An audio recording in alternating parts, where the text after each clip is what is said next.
So in this video, we'll be looking at the details of each of these Anapanasati steps. As a disclaimer, even though I do suggest tracking your progress using these steps or these stages, if you ever start obsessing over these things, it's completely fine to not even know which stage you are in. It's something that happens automatically, even if you aren't aware of it. So if in doubt, forget all of this.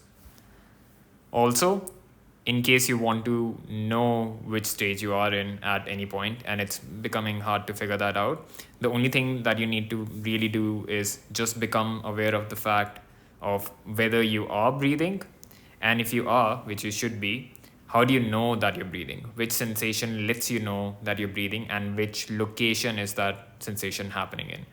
That'll usually let you know which step you are in. So, starting at the first and the second step, these two steps deal with the sensual domain, so the five senses. That's because in this stage, you'll mostly be aware of the breathing that's happening as a tactile sensation. So, for example, the sensations felt at the nose, which is a really common place for these two steps to take place in. It's fine if you do feel these sensations for now in some other parts of the body, but mostly these would be tactile sensations as well. So, for example, the feeling of your stomach touching your t-shirt or the shirt that you're wearing, or something similar as well. And the other sensations could be sounds that are happening outside of your body as well. So maybe a car passing by or something, or the feeling of your body touching the surface that you're sitting on.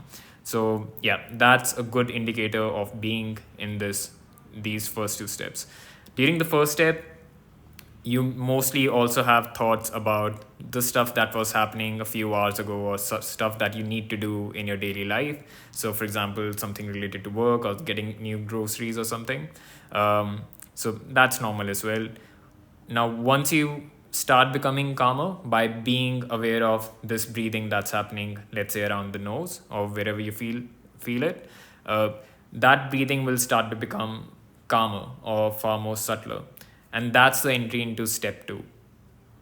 Now, between this transition or this inflection point between step one and step two, or maybe just after your breathing becomes really shallow, if this is your first pass of going through the second step, and you haven't really gone beyond that ever, you'll probably have what we usually call purifications. That's actually a term that I see being used in this book called The Mind Illuminated, and the author terms the next phenomena that I'll describe as purifications.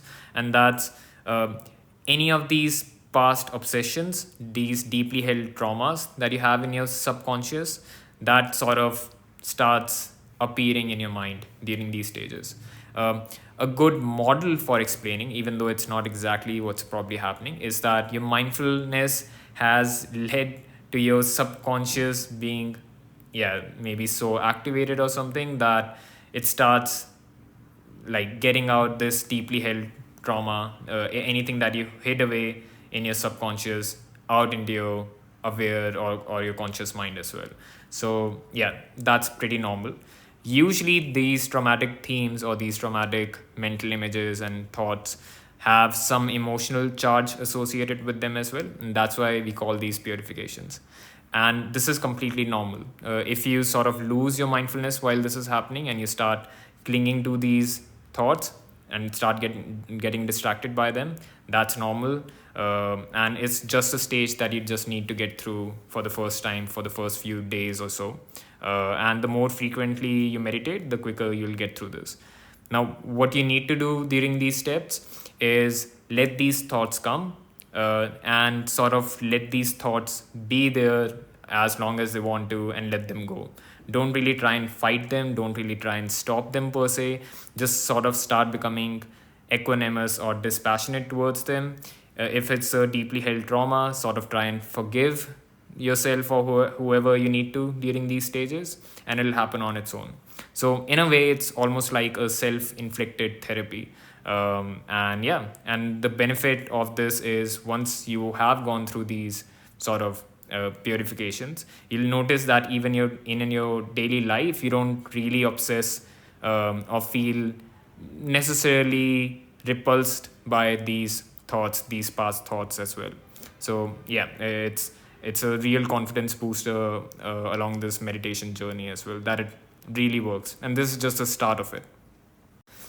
Now, once you have gone, let go of this clinging to the tactile sensations or the five senses, that's when you'll almost automatically start feeling breathing sensations happening in your inner sense of your body. So, almost the whole body, but maybe not exactly the whole body. So, you'll feel these breathing sensations being detected in maybe your legs or maybe your hands and your arms, and it'll feel like your body is expanding and contracting almost like a balloon, and that's a good indicator of being in this whole body breathing sort of step. A few people who come from other traditions almost think that you need to purposefully do whole body breathing. That's not necessarily true. You don't need to do that. Even if you try and do it, you'll still, if you aren't in this stage, you'll still necessarily be doing the first two steps almost automatically. So you don't do whole body purposefully, it just happens once you get to this stage. After this stage, your mindfulness is actually pretty sharp. And if you stick long enough in this stage and develop dispassion almost instinctively, and you stop clinging to the bodily sensations, these sensations start becoming really subtle as well. So it feels like these expansion and contraction amplitudes of the breathing start becoming really slow. So you don't notice a lot of breathing movement, and that's completely fine. Again, you don't need to force taking a deep breath. In fact, in any of these steps, you don't need to force breathing at all. Just let it happen naturally as it is. Just breathe comfortably. So in this step, you won't feel a lot of breathing, but you're still breathing. Don't worry about it. But to be aware of, just to stay mindful, you can still notice slight movements of related to breathing, or maybe just stay mindful of the sense of having a body as it is, right? So yeah, that should be enough for step 4. After this, once you have let go of the body, or at least calmed it down even more, you'll automatically start having these weird but pleasant uh, sensations or energies in your body. This can be termed as rapture in English. In Pali, it's termed as piti. So they feel slightly vibrational as well. They can happen throughout your body, so you can detect them in a lot of these areas, but it seems like it's mostly concentrated or emerging out of your chest. And that's why that's the feeling sort of aggregate for me. And one thing that you definitely shouldn't do is try and cling to these pity things. So try and intensify these things. That's not what meditation is about. A lot of people try and do that, but that's only delaying progress, since that's increasing clinging. What you need to do is sort of become dispassionate of it over time by just being mindful of this pity that's happening, or being mindful of the breath as it intermixes with the pity sensations felt at the chest, or just breath at the chest in general. And yeah, let that pity go down. So if it's going down and it's decreasing in intensity, let that happen. That's a sign of progress. Now, once this pity goes down, which is a real confidence booster, it's really interesting when it happens to a new meditator as well. And that increases a lot of confidence about meditation in general. But once that happens, after that, what's left is this sort of subtle bliss or just pleasant sensation in general. It's not really vibrational or something, it just feels nice in your body. It's to me, it sort of feels like it's happening in this chest or even stomach sort of area. But yeah, it's called sukha in Pali. So, and that's basically what it is, if you know Hindi or yeah, Sanskrit terms. Now, what needs to happen around this stage is, again, you just stay mindful of the breathing as it sort of intermixes with this bliss or this pleasantness, and just stay with it. And once you do that, that sort of calms down as well, or you at least don't cling to it. And the step 7 automatically starts.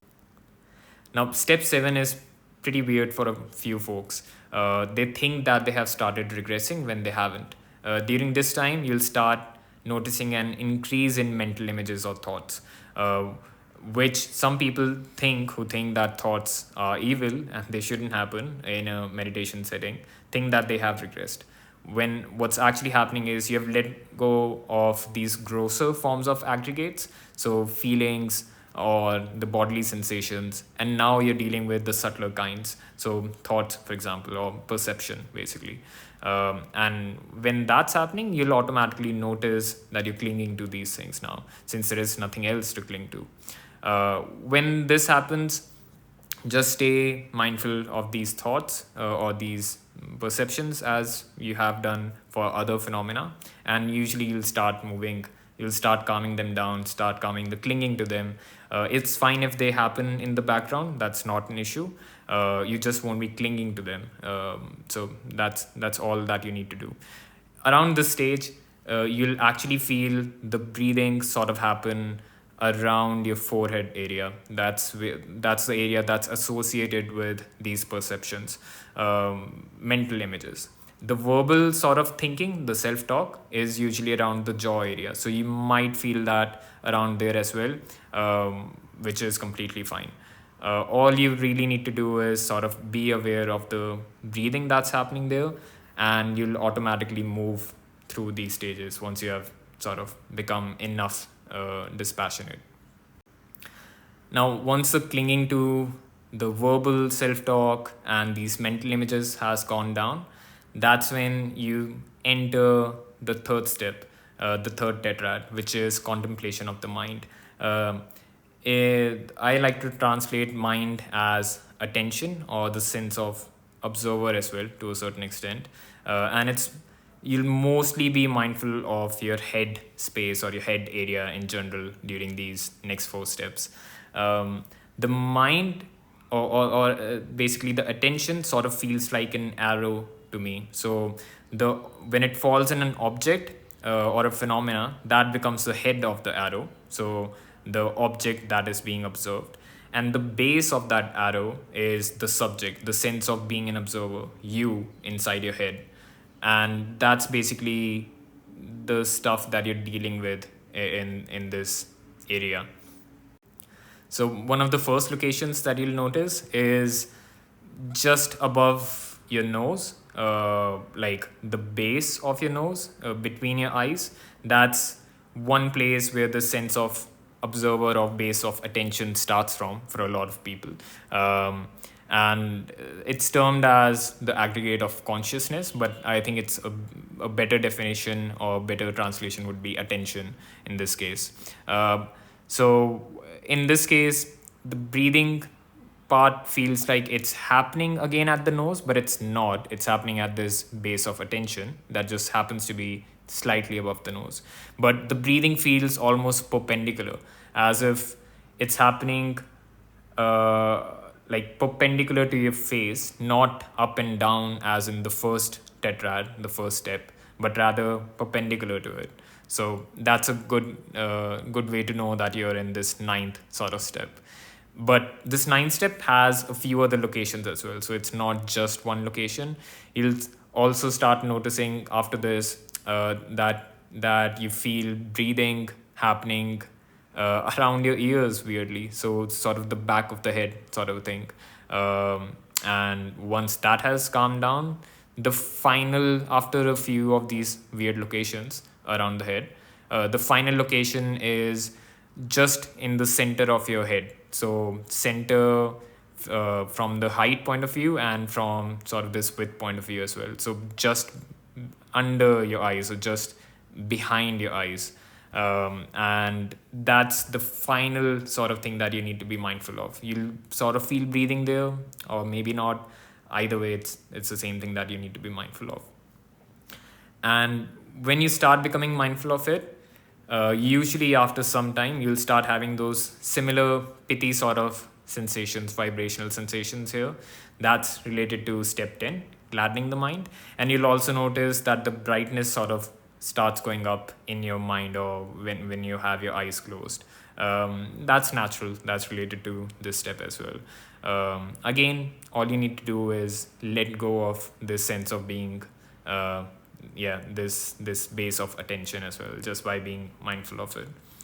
Now, if you're an advanced sort of meditator who has gone through these 16 steps before, usually after this stage, you'll enter these meditative states called jhanas or samadhi, but doesn't need to happen when you are just going through it for the first time. And so this step before jhanas, where you start noticing this brightness and these piti sort of things in your head, is termed as access concentration as well, which is just a good to know. Nothing really changes. Once you are mindful of this for some time now, that's when you'll notice a buildup of tension, as if you're trying to let go of something, but it's not being let go of properly. But suddenly you'll notice a release, and this base of attention sort of falls away. And along with that, the sense of being an observer limited in your head sort of goes away as well. And your awareness or your mindfulness becomes really wide. And that's step 12, releasing the mind, which is, along with that, you also notice a lot of decrease in dukkha, but not fully. It is not actual nirvana, but it's a pretty good indicator of things to come after this as well. And this is sort of the inflection point between shamatha or the calming meditation and vipassana or the insight meditation. And that's it. After this releasing the mind step, if you stay there for a while, the vipassana steps sort of start on their own, but we'll deal with that later in another video. So that's it.